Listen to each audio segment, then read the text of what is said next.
This month is all about the retrogrades, babes. Before the end of the month, we're dealing with 40% of the planets in retrograde. When a planet goes retrograde, we often experience conflict or backward movement in the areas of the life that planet rules. Just like last May, the normally steady and dependable Taurus is being shaken up by unpredictable energy. When the karmic true node makes a rare shift into Gemini March 5th, our possibilities open up even more, and we might have a hard time finding stable ground.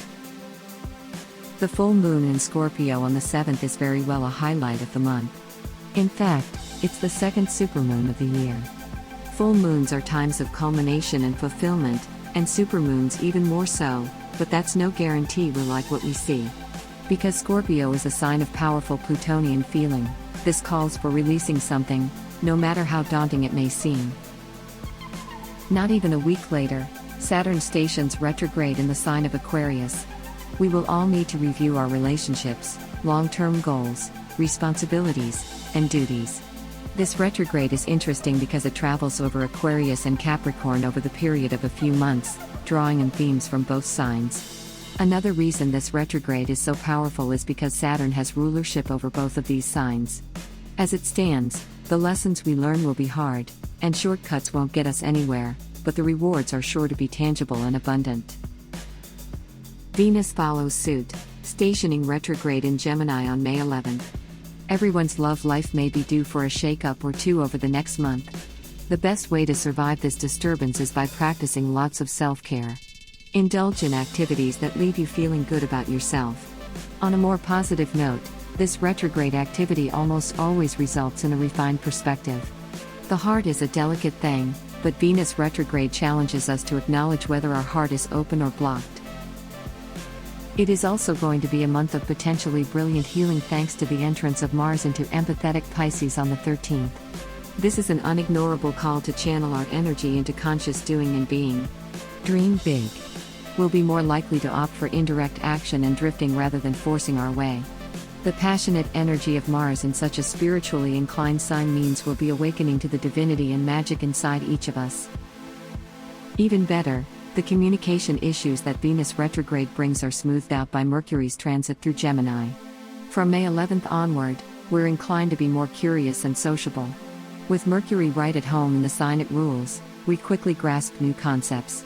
But that also means we lose interest just as quickly. This, coupled with the Mars in Pisces, could mean both daydreaming and distractions if you don't have an active creative outlet. Jupiter's rare retrograde in Capricorn on the 14th means we need to take stock of our lives and rethink the paths we are following. We'll be more thoughtful and inclined to review our life principles. In the sign of Capricorn, Jupiter retrograde brings esoteric, spiritual, and metaphysical themes in ways that alter our structural reality. This is a time to audit what we've learned and gained from our tangible studies and mind-expanding experiences.